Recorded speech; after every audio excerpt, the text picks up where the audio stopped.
Hope he cleans the pool. That was all I sent back. My name is Mason, 35 years old. I was 5,000 miles from home when my wife left me that voicemail. I listened to it twice. Then I deleted it. I was stationed overseas working as a private security contractor in Eastern Europe. The job paid well enough to cover our mortgage in Portland, Oregon, and keep my wife comfortable while I was gone. 6-month rotations, 2 weeks home between deployments. It had been our routine for 3 years. Her name was Jessica. We had been married for 8 years, no kids. She worked part-time at a boutique downtown. I thought things were solid, not perfect, but solid enough. The distance was hard, sure, but I figured we had an understanding. I was wrong. The voicemail came through at 11 at night my time, morning back home. She sounded calm, almost rehearsed. I have met someone who is actually here. He is moving into our house. Do not bother coming back. I sat on the edge of my bunk and stared at my phone. My hands did not shake. I did not throw anything. I just sat there and let it sink in. She had met someone. He was moving into our house, the house I paid for. I thought about calling her back, demanding an explanation, asking who he was, how long it had been going on. But I did not. Instead, I typed out that single line and hit send. Hope he cleans the pool. The pool was the one thing Jessica always complained about. I had it installed 2 years ago because she said it would make the house feel more complete. She never once cleaned it herself. Always left it to me when I was home. I put my phone down and went back to work. The next morning I made a call to a buddy of mine back in the States. His name was Elliot. We served together years ago before I went private. He worked in real estate now.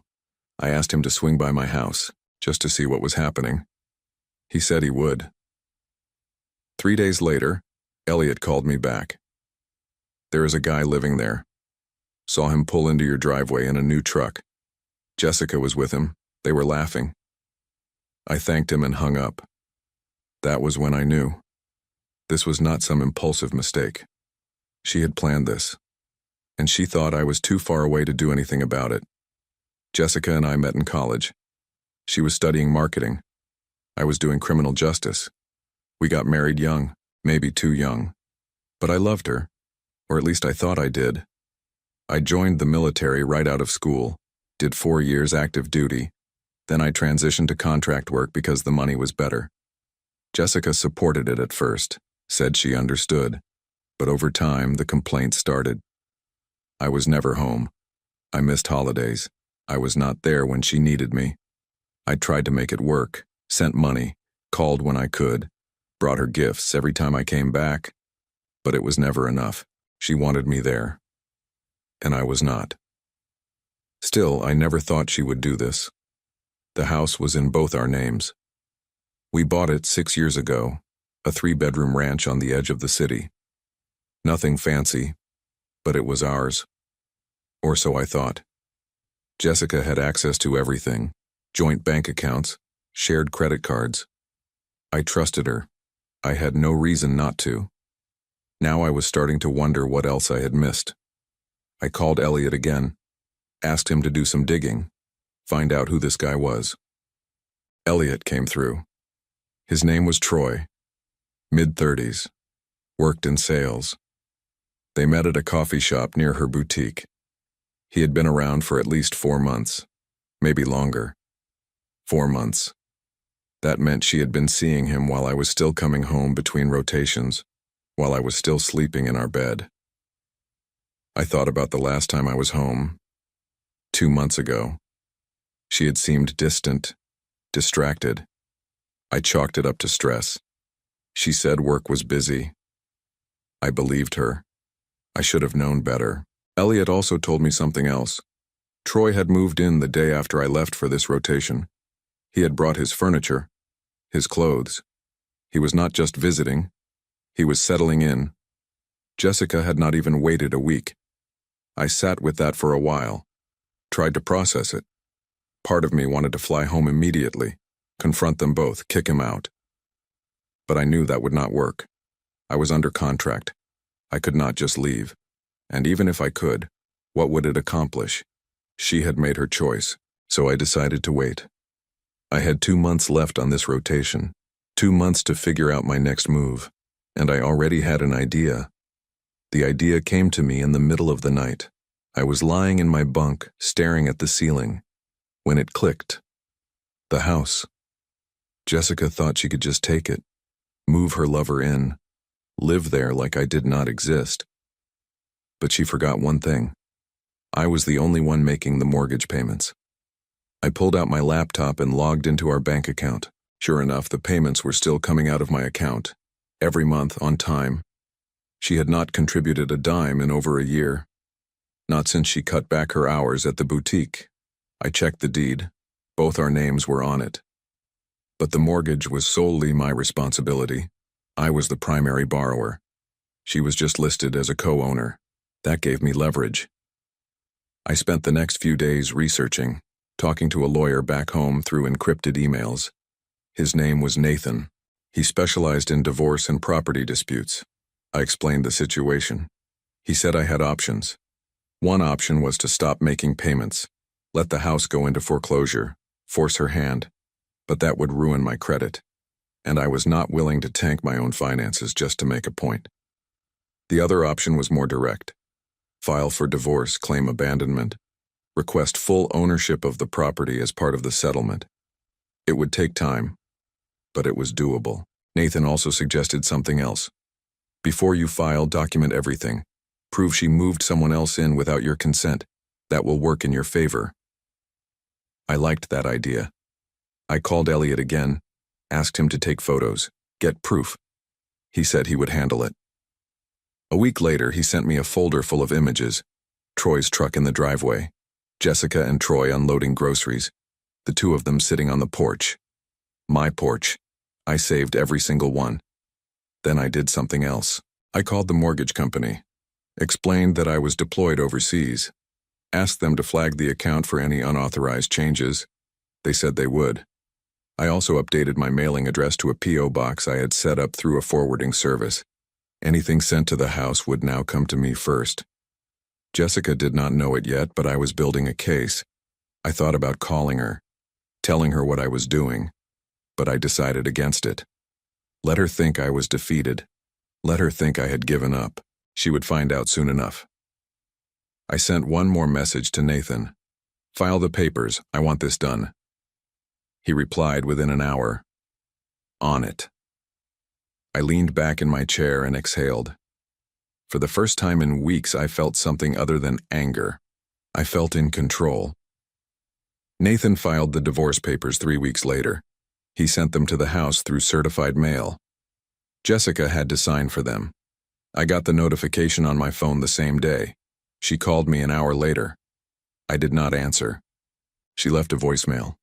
I listened to it on speaker while I ate breakfast. Mason, what the hell is this? You are seriously filing for divorce? You could not even talk to me first? This is insane. Call me back. I deleted the message. She called again that night, then the next morning, then twice the day after that. I ignored every call. If she wanted to communicate, she could do it through the lawyers. Nathan told me she had reached out to him. She was angry, wanted to know what I was asking for. He told her the truth, full ownership of the house, division of assets, and reimbursement for the mortgage payments I had made while she was living there with Troy. She did not like that. A few days later, Nathan called me. She is pushing back, says she has a right to half the house. She is claiming she contributed to the household in other ways. I laughed. Like what? Shopping and brunch? Nathan did not find it funny. She is going to fight this. Be prepared for that. I told him to let her fight. I had proof. Photos, bank statements, a paper trail showing she had not paid a dime toward the mortgage in over a year. But then something unexpected happened. Jessica hired her own lawyer, a woman named Veronica. And Veronica was not messing around. She filed a counterclaim, said I had abandoned the marriage by choosing to work overseas, said Jessica had been left to maintain the household alone, said she deserved compensation for emotional distress. Emotional distress, that was rich. Nathan forwarded me the documents. I read through them once. Then I read them again. She was trying to paint herself as the victim, the abandoned wife, left behind while her husband chased money overseas. It made my blood boil, but Nathan told me not to react. This is just a tactic. She is trying to make you look bad. Stick to the facts. We have proof she moved someone else in. That will matter more than her sob story. I wanted to believe him, but I could feel the anger building.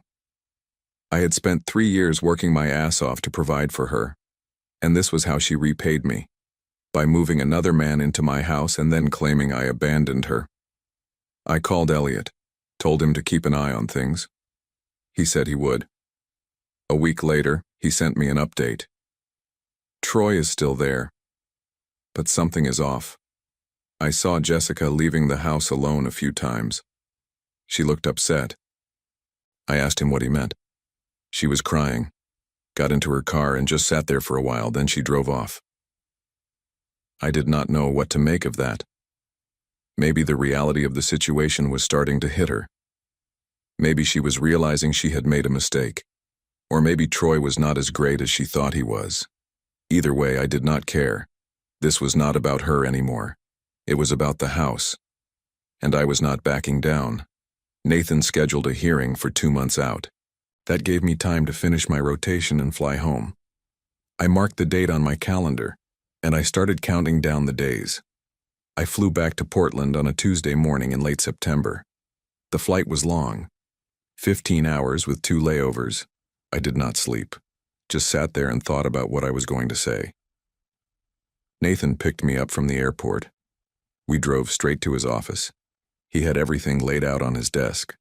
Photos, bank statements, the mortgage documents, a timeline of events.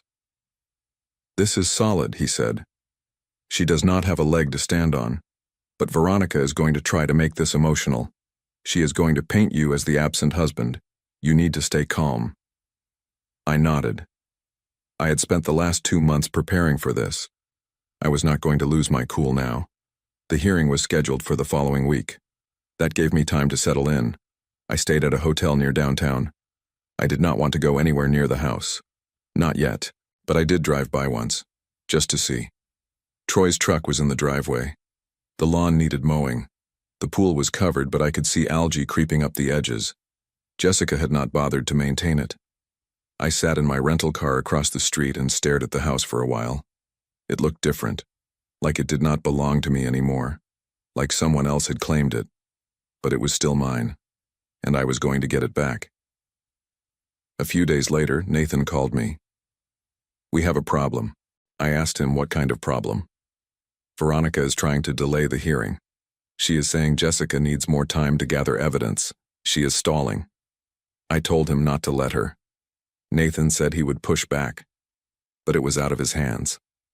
The judge would decide. The judge granted the delay. 2 more weeks. I was furious, but Nathan told me to stay patient. This works in our favor. The longer this drags out, the more it costs them. Veronica is not cheap, and I do not think Jessica has the money to keep this going. He was right. Jessica had been living off me for years. She did not have savings. And I doubted Troy was footing the bill for a high-priced lawyer. While I waited, I did some digging of my own. I looked up Troy online, found his social media. He was exactly what I expected, mid-30s, good-looking in a generic way, posted photos of himself at bars, at the gym, with his truck. He had posted a photo of Jessica a few weeks ago. The 2 of them at some restaurant. She was smiling. He had his arm around her. The caption said, "New beginnings." I saved the photo, added it to the folder. Then I found something else. A public record. Troy had filed for bankruptcy 3 years ago. He was drowning in debt, car loans, credit cards, medical bills. That explained a lot. He was not just living in my house. He was using Jessica to get back on his feet. I sent the information to Nathan. He said it was useful but not directly relevant. Still, it painted a picture. Jessica had not just moved on. She had moved on with someone who was broke. The hearing got rescheduled.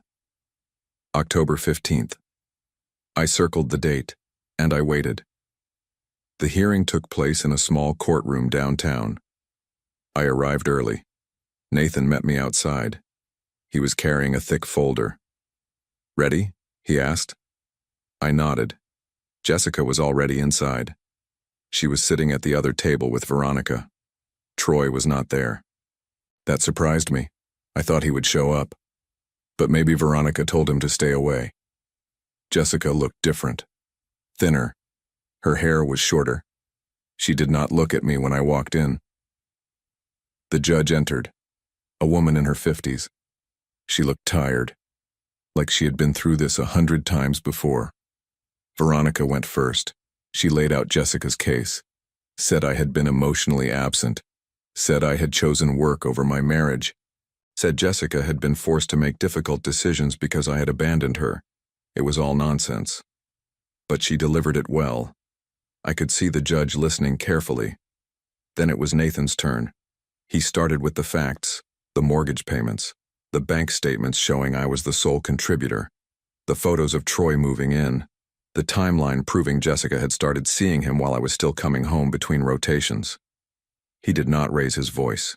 He did not need to. The evidence spoke for itself. Veronica tried to object, said the photos were irrelevant. The judge overruled her. Nathan kept going.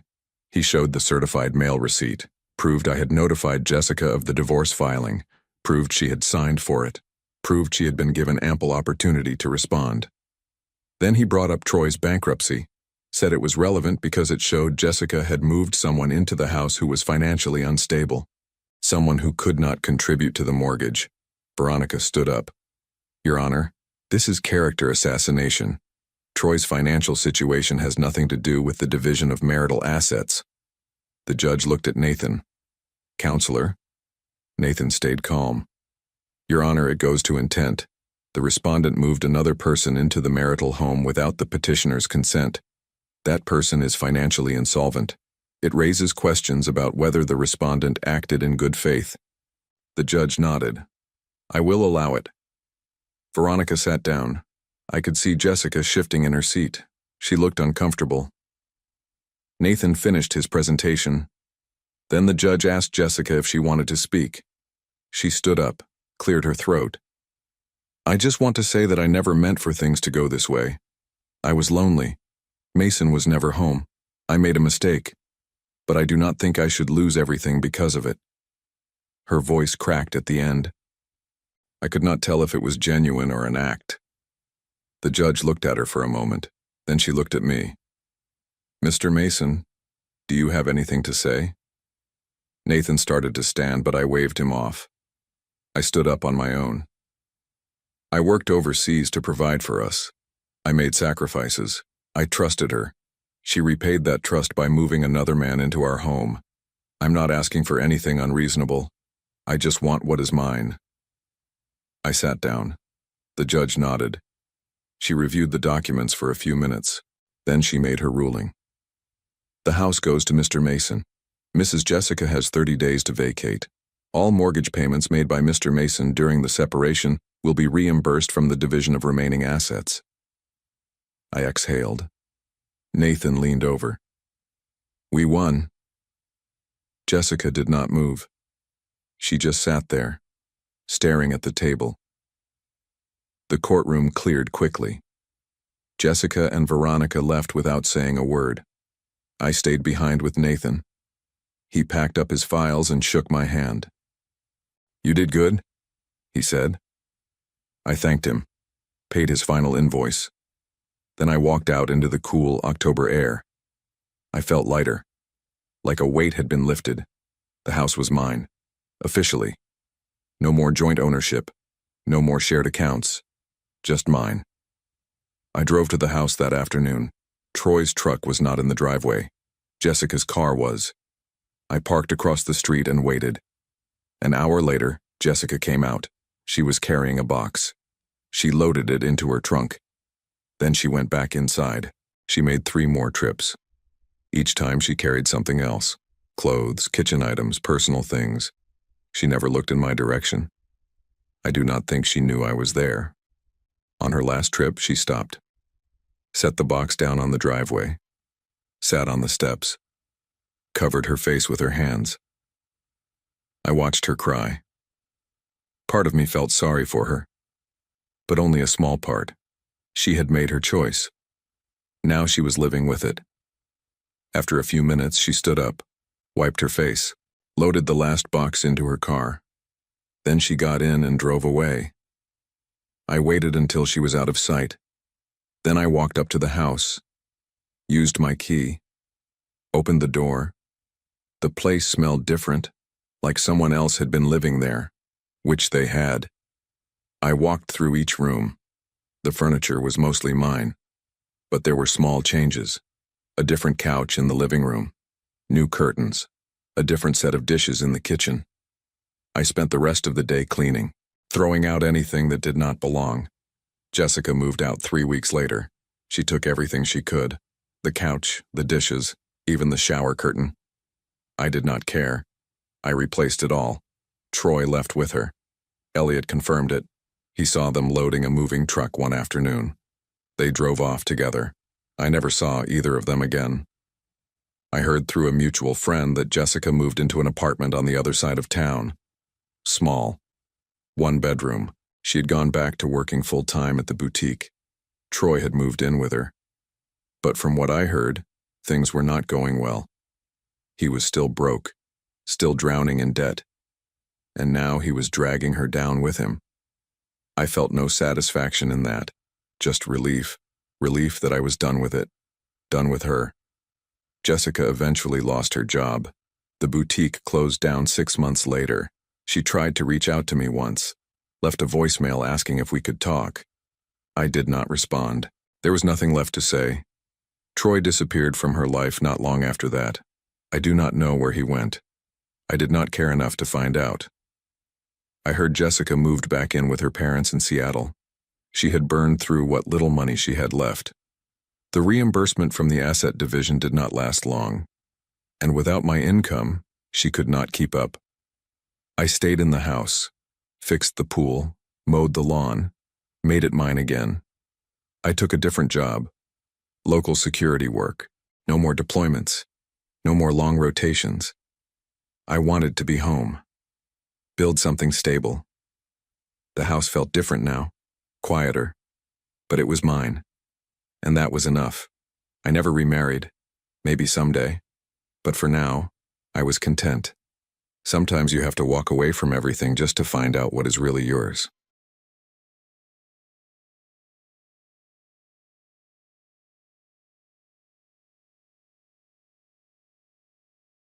She looked at me like I was a stranger. My name is Liam. I am 37 years old. And I used to own a heating and air conditioning company in Boise, Idaho. Used to. Past tense. I sold it 8 months back to pay for my wife's cancer treatment. Stage 3.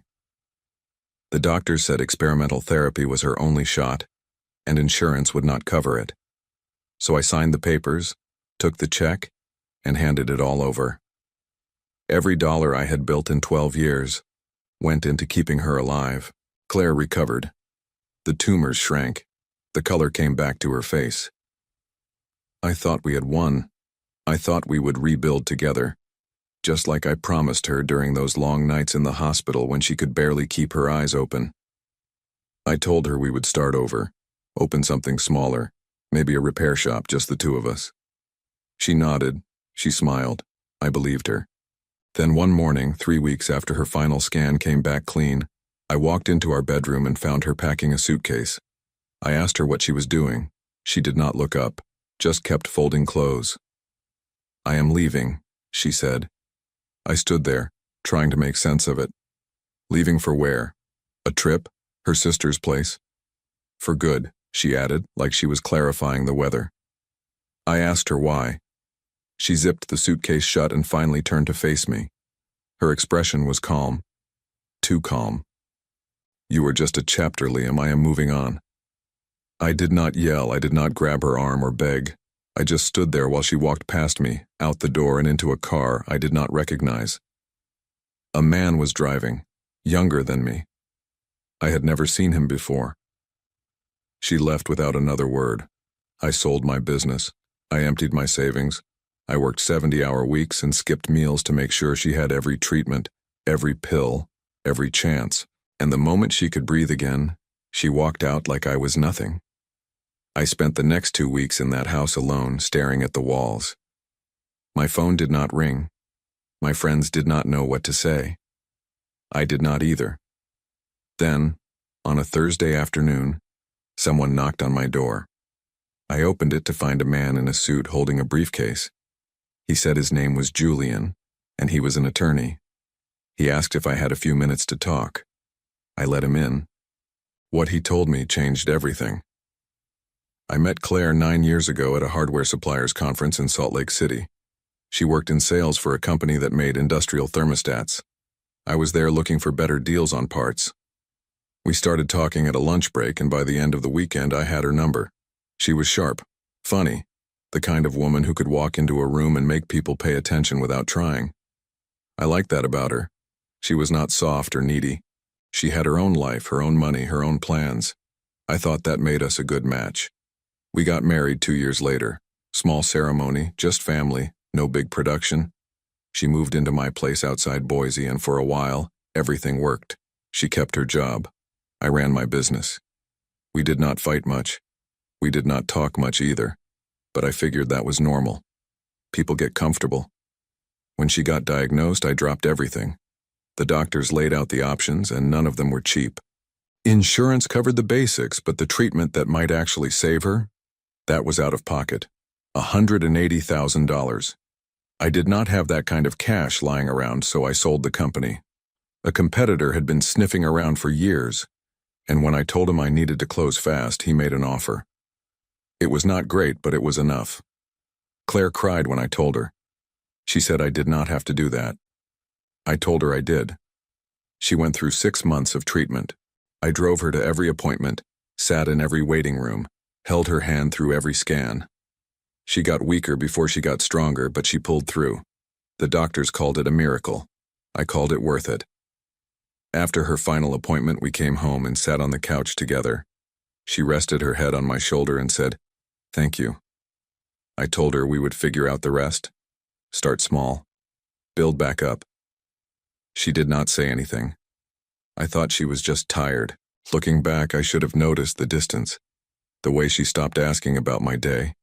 The way she started spending more time on her phone. The way she looked at me less and less. But I did not notice. I was too busy trying to keep us afloat, picking up contractor work wherever I could find it.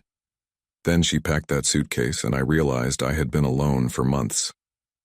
Julian sat across from me at the kitchen table and opened his briefcase. He pulled out a folder and set it down between us. "I represent a client who recently passed away," he said. "A man named Eugene. He was a retired accountant. Before he died, he asked me to deliver some documents to you if certain conditions were met." I asked him what conditions. "If your wife left you within 6 months of her recovery." I stared at him. Eugene. I knew that name. He was one of my old clients. I had installed a new furnace in his house 4 years ago. Nice guy. We talked for an hour after the job was done. He paid in cash and gave me a tip I did not ask for, but I had no idea why he would leave me anything. Julian slid the folder across the table. "Eugene was a meticulous man," he said. "He kept records on a lot of people, some of it professional, some of it personal. He came across some information about your wife 2 years ago, and he thought you should know. But he did not want to interfere while she was sick, so he left instructions. If she stayed, you would never see this. If she left, you would." I opened the folder. Inside were bank statements, emails, and photographs, all dated from before Claire got sick. The bank statements showed regular deposits into an account I did not recognize. The emails were between Claire and a man named Garrett. They talked about trips, dinners, plans to move in together. The photographs showed them together, smiling, close. The last document was a copy of a life insurance policy. Claire had taken one out on me 3 years ago. I knew about it. She said it was smart planning. What I did not know was that she had updated the beneficiary 6 months before her diagnosis. The new beneficiary was Garrett. Julian watched me read. He did not say anything. I set the papers down and sat back in my chair. She had been planning to leave me before she even got sick. And when the cancer hit, she stayed because she needed the money. My money. The second she was clear, she went back to the plan. I asked Julian why Eugene cared. He said you reminded him of his son, Julian said. His son got taken advantage of too. Eugene did not catch it in time. He thought maybe he could help you. I did not know what to say. Julian stood up. There is one more thing, he said. Garrett is married. His wife does not know about Claire. Eugene found that out too. He left his card on the table and walked out. I sat there for a long time, staring at the folder. Then I picked up my phone. I called Claire. She did not pick up. I called again. Same thing. I left a message telling her we needed to talk. She texted back an hour later. Nothing to talk about? Move on. I did not respond. Instead, I started looking into Garrett. It did not take long. Social media made people careless. He worked in real estate development, mid-40s, big smile, expensive suits. His profile was full of photos with his wife, Natalie, and their 2 kids. Happy family, perfect life. Except he had been seeing my wife for at least 2 years. I thought about calling Natalie, telling her everything, blowing it all up. But I stopped myself. That would have felt good for about 10 seconds, and then what? Claire would deny it. Garrett would lie. I would look like the bitter ex-husband making things up. I needed something smarter. I went back to Eugene's folder and read through everything again. The emails were detailed. Claire and Garrett talked about money often. She complained about me, said I was too focused on work, that I did not make enough. He promised her a better life once she was free. He even mentioned selling a property and using the profit to set them up somewhere new. Then I found something else. A scanned receipt from a jewelry store. Garrett had bought Claire a ring, dated 4 months ago, while she was still in treatment, while I was working double shifts to cover her medical bills. I sat with that for a while. Then I made a plan. First, I contacted a private investigator. I gave him everything Eugene had gathered and asked him to get more. Current addresses, financial records, anything that showed Garrett and Claire were still together. He said it would take a week. Second, I looked into Garrett's business. I found public records showing he had taken out loans under his company's name. Big ones. He was leveraged heavily on a commercial project downtown. If that project fell through, he would lose everything. Third, I called an old friend who worked in commercial real estate. I asked him what he knew about Garrett's project. He told me it was shaky. Permits were delayed. Contractors were complaining about unpaid invoices. Garrett was scrambling. That gave me an idea. The investigator called me 5 days later. He had photos of Claire and Garrett together at his condo. He also had proof that Garrett had been funneling company money into a personal account. Money that should have gone to contractors. I asked if he could confirm whether Natalie knew. He said she did not. Natalie worked as a teacher. She had no access to Garrett's business accounts. She had no idea her husband was bleeding money to impress his girlfriend. I paid the investigator and thanked him. Then I sat down and wrote 2 letters. The first was to Natalie. I included copies of the emails, the photos, and the financial records. I explained who I was and what her husband had been doing. I kept it factual. No anger. Just information. The second letter was to the contractors Garrett owed money to. I included proof that he had been diverting funds. I gave them everything they needed to file liens against his project. I mailed both letters on the same day. Then I waited. 3 days later, my phone rang. It was Claire. She was screaming. Claire did not wait for me to say hello. She just started yelling. What did you do? I asked her what she meant. Do not play stupid, Liam. Garrett's wife knows. His business is falling apart. You did this. I told her I did not know what she was talking about. She called me a liar, said I was pathetic, said I could not handle the fact that she moved on. I let her talk. When she finally stopped, I asked her if she was done. Silence. Then she hung up. I did not call back.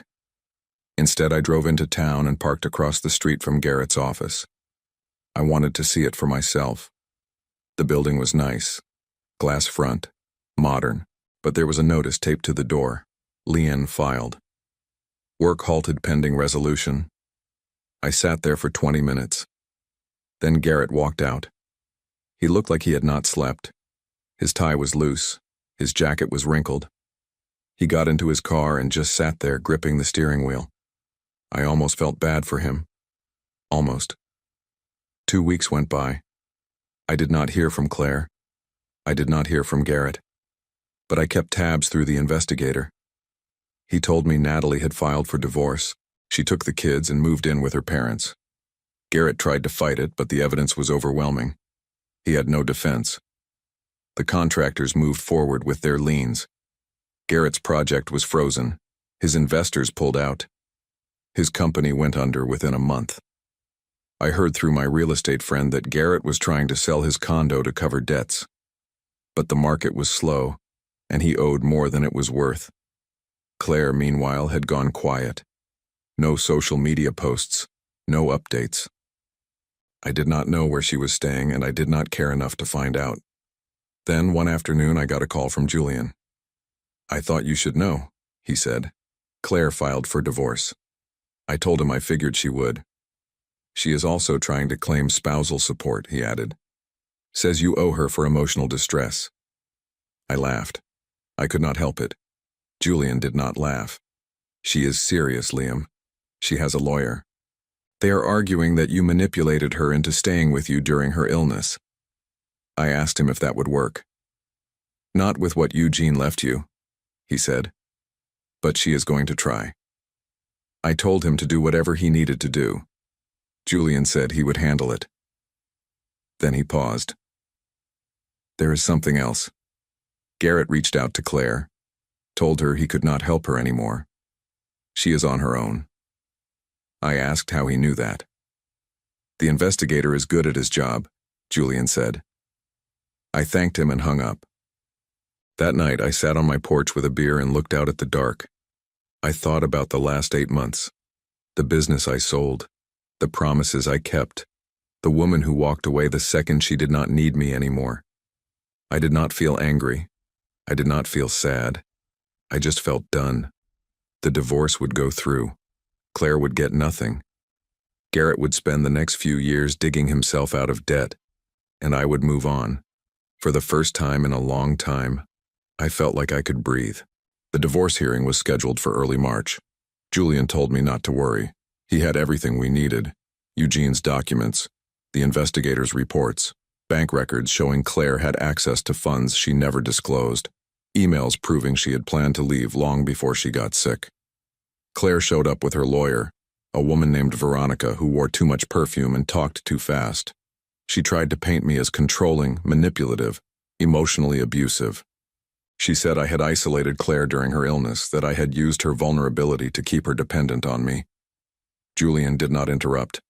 He just listened. Then, when Veronica finished, he stood up and laid out the evidence.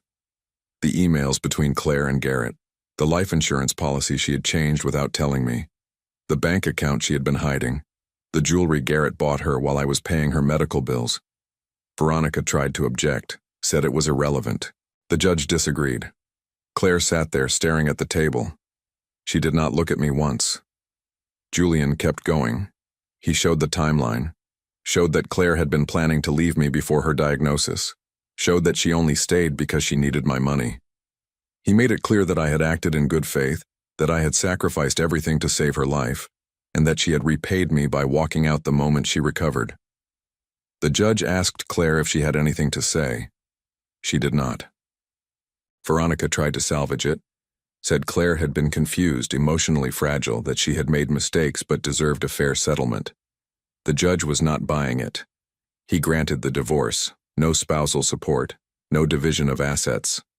I walked out with what little I had left, and Claire walked out with nothing. Julian shook my hand outside the courtroom. "You did good," he said.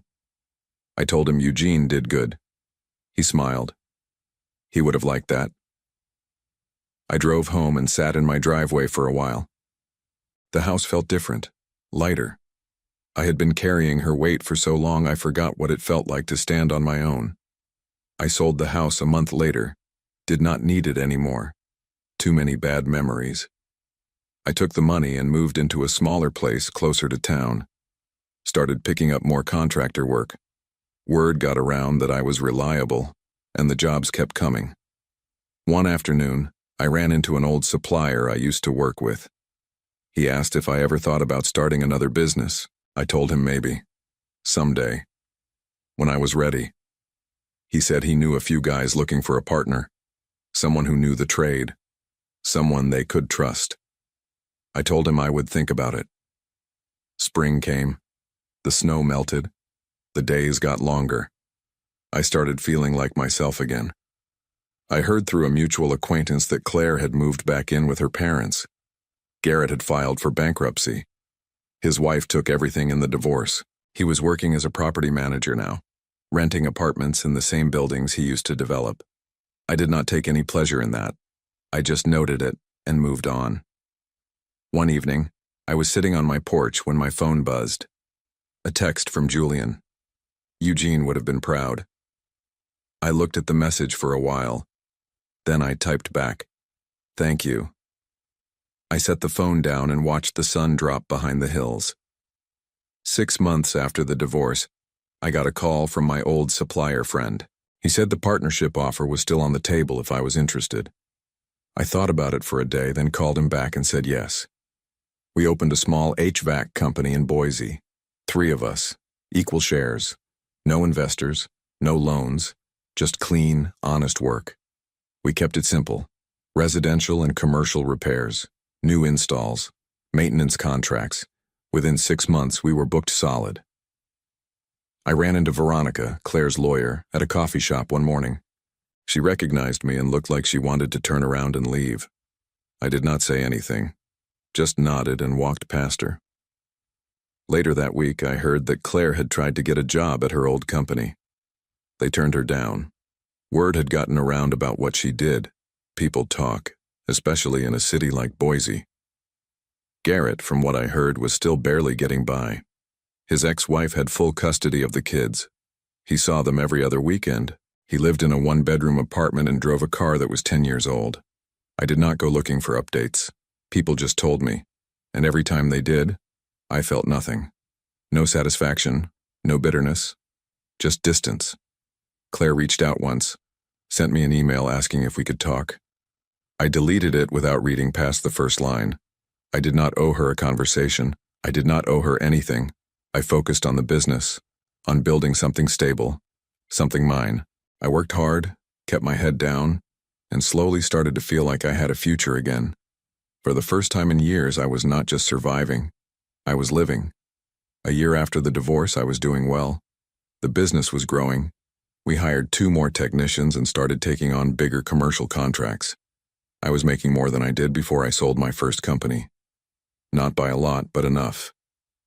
I started dating again. Nothing serious. Just coffee here and there. It felt strange at first, but I got used to it. I was not in a rush. I had learned my lesson about moving too fast. One afternoon, I was finishing up a job at a restaurant downtown when I saw Claire through the window. She was walking past with a bag of groceries. She looked older, tired. She did not see me. I watched her for a moment, then went back to work. That night, I got a message from Julian. He said Eugene's estate had been fully settled. There was a small amount left over, and Eugene had specified that it go to me. $5,000. I did not need it, but I took it. I donated half to a cancer research foundation and used the rest to take my partners out for a nice dinner. We sat in a booth, talked about the future, and made plans to expand into another city. It felt good, solid, real. I thought about Claire sometimes, wondered if she ever regretted what she did, wondered if Garrett ever thought about the life he lost, but those thoughts did not stay long. They just passed through like clouds. I had rebuilt. Not the same way, not the same life, but something better. Something I built on my own terms. Claire walked away thinking I was nothing. Turns out I was more than enough.